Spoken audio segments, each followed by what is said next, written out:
Is boycotting an effective method of protest in the 21st century? That's what we're going to talk about today.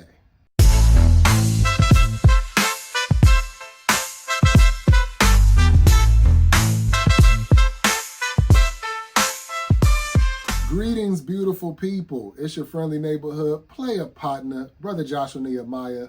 Thank you for joining me with I Gotta Say This. Today we're going to talk about boycotting. Is it an effective method of protest in the 21st century? That's what we want to discuss today. Now, to give you some background, today is February 28th, 2025, and there was a protest that emerged out of nowhere and I'm going to explain what I mean out of nowhere, for the boycotting of certain businesses, really all businesses. It seemed like it was like a blanket protest for blacks not to spend money with major corporations. Now, the background behind the reason for this protest has been what has transpired with these corporations, major companies that decided to back out of those DEI initiatives and programs that was established for the advancement of minority people. That's an important term. I'm going to get back to that as well. So this is what occurred. It popped up on my timeline. I actually didn't hear anyone talking about it. It came up on my timeline that this is what it's supposed to take place. First, I got a question. Did you hear about it?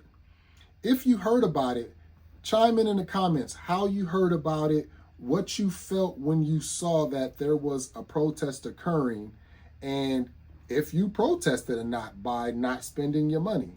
So this protest came about, and I saw that, and I thought to myself, one, I don't know what organization is launching this protest.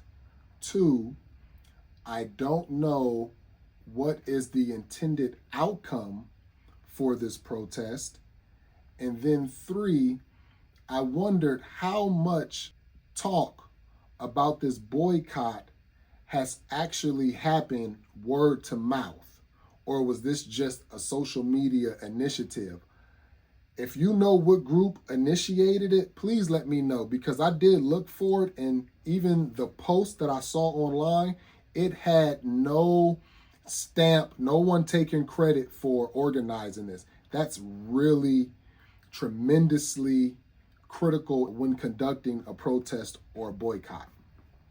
And so I wondered, is this an effective method to use in the 21st century?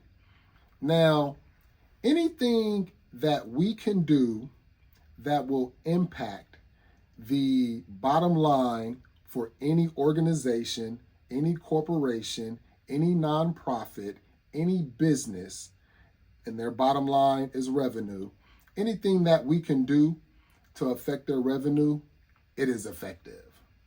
Anything that we can do to cause them to re-examine policies, practices, it's hit them in the pockets. That will cause a lot of changes. The reason why these companies decided to renege on their DEI policies is because they don't care about people. They don't care about people. They care about their business relationships. They care about lobbying. They care about keeping in contact with those who are in control of the power structure. And so they blow whichever way that wind blows. And that's what we're experiencing right now. When this new person came into office, they decided to scrap what they implemented under the former presidency. So that's something that we really ought to pay attention to. These companies have no morals. They have no values. No morals, no values. And so when we look at our patronage of these businesses, we have to be cognitive of how much they only value money. And that lets us know how powerful our dollar is and the effectiveness a boycott can have if there is an intended outcome. See, one of the components of the Montgomery Bus Boycott was the freedom for Black people to ride the bus and sit wherever they wanted to sit. This was the intention behind the boycott. And in addition to that, it was organized by a group. I think it was called the Montgomery Improvement Alliance or something like that. It was organized by this group. They met at a church, and you had all these Black people of different denominations that decided that we need to work together despite our denominational differences for the advancement of our people, because it don't matter what denomination we are. What matters is that it's just happening to Black people. So we need to do something for us. And this boycott was structured. It was organized. And then once it was organized, there was a coalition, if you will, that went out to the communities to inform the people, this is what we're doing. We're boycotting. Now, not only are we boycotting, because how are people going to get to work? So we're boycotting, but these are the methods of transportation that we have implemented to still make sure you can get to where you need to get to.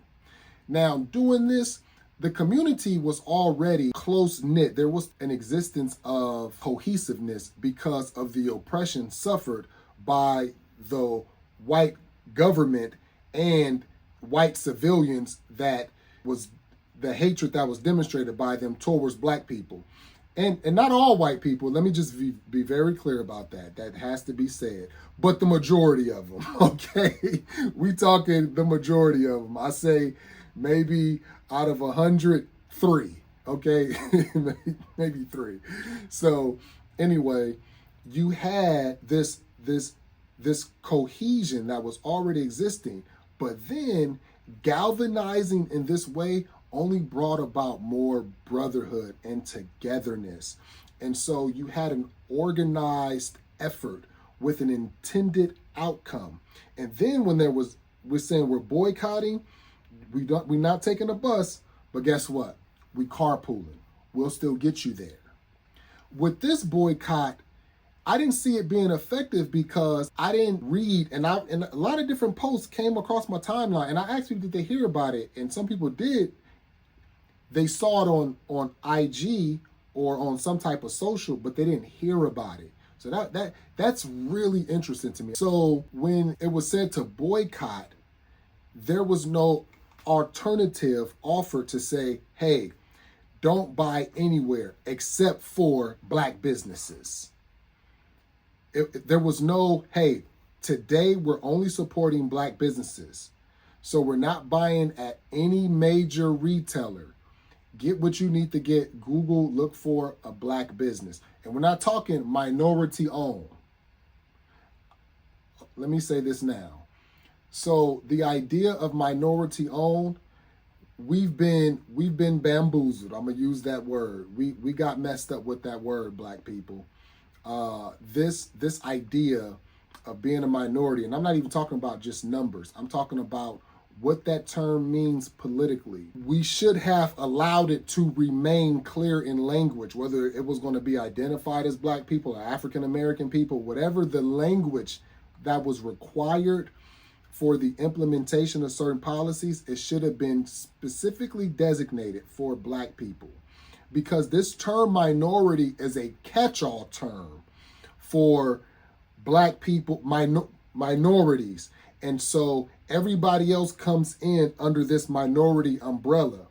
And would you know that when that term is used in this catch-all, where all these other people groups get involved and are given rights and privileges because of the disadvantages that's been experienced, it's always Black people that's paraded for the rights.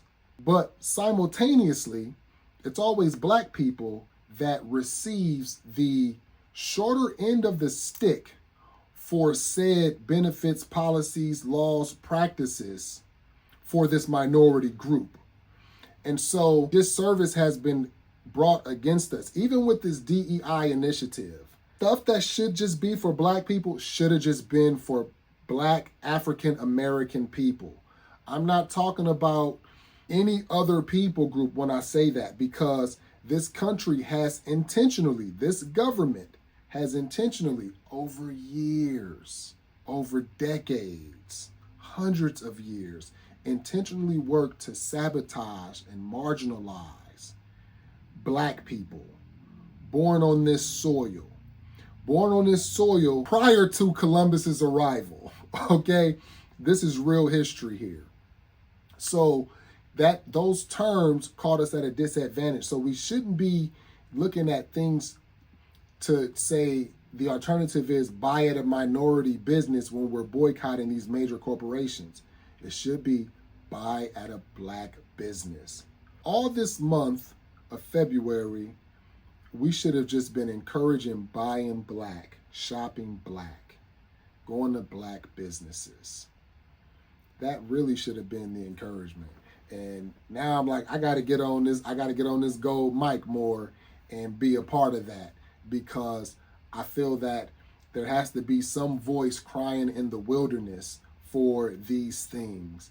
And if it got to be me, if I got to do like Frank Sinatra says, don't be afraid to play the clown, then we got to do what we got to do to get the message out there. Just like the Apostle Paul says, if it make me a fool, if I look like a fool to preach the gospel of Jesus Christ, then I'm going to look like a fool.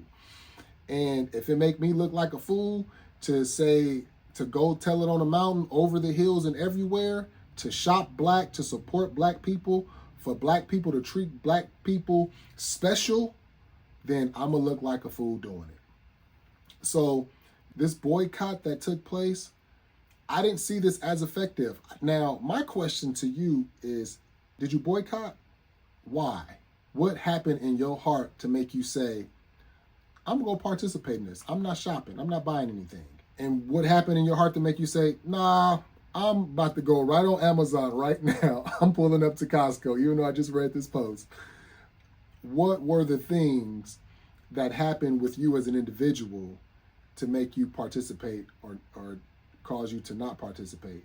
And if you happen to be of any other nationality listening to this podcast, watching this video, did you see anything about a boycott on your social media, or did you hear anything about a boycott taking place on February 28th, 2025? I think that's really important, just to, because these algorithms, they're going to show you certain things to examine that. So I don't think boycotting without an organization, this is what I want to talk about. There has to be a group that organizes, because in order to make the progress we intend to make, there must be organization, because organization leads to unification. When we gather around and establish our collective values, our intended outcomes, and our methods for achieving those outcomes, then we're not only organized, we're not only unified around that, then we can mobilize. Now we know what steps we're going to take. And we have the recognition that if something were to occur to cause us to make a shift, we know who to look to. We don't know what group launched this protest of boycotting. There was no voice behind it. And then another thing, in the time of celebrity, in the time of social influence, in the 60s and the late 50s, they didn't have social media like this. So information was sent via telegrams, protesting through leaflets, or sharing messages through leaflets, word of mouth, knocking on doors. And they were able to galvanize large groups of people. Nowadays, we don't have to do all of that. But I noticed that people will follow someone that has influence on social. Our movements will gain a lot more traction. Anything that we're considered doing, that we're doing for the advancement of our people, for the protection of our people, for the demarginalization of our people, it will be extremely powerful and establish some cohesiveness if we had those who are looked up to promoting what the agenda is, what the objective is, what the outcome we desire is. That would be extremely powerful and useful. So, is boycotting an effective method of protest in the 21st century? Always, always. But there has to be organization. There has to be unification. There has to be mobilization. Without cohesiveness, without galvanizing a group to lead out and then even spreading that thing word of mouth, without an organizing body, it won't be that effective, because what are we protesting for? What outcomes are we looking to have? And so this ought to be the intention. Now, granted, I didn't go and buy anything today. I didn't. I was like, no, I'm not going to do it. I'm not going to do it. And I'll tell you why I decided not to do it. Because I'm about to get involved. And that's what this is about. So the next time when we have a protest, it won't just be for a day. It will be for a week. And when it's for a week, it will be not only a week not shopping somewhere, but it will be a week of having alternatives, of saying, these are the Black businesses that offer those same products. We want you to shop with them. And there would be a group that says, this is where you get all your news and your information from. So thank you for tuning in. Let me know your thoughts and how you think we ought to proceed, or what you think best methods are in the comments. I'm interested in hearing what you have to say, because this is a conversation. It's a dialogue. It's not one way. And I'll respond to the comments. And I realize everyone is not as positive in those comments. So what? I don't care. Leave them. You know what I'm saying? Leave them. Say what you got to say. Get it off your chest. But I want you to be blessed, though, no matter what. So thank you for giving me your time, tuning in. Hit that subscribe button. Come with me on this journey. Let's see what happens. You know, God is doing a new thing. Let's see what uncovers as we walk together for the blessings of people, Black people, oppressed people, people who have voices that has been silenced through fear, that we can be a voice for. So blessings of peace, love, and progress to you and your family in the name of the Most High God. I'm your brother Joshua Nehemiah. Thank you for tuning in. Peace.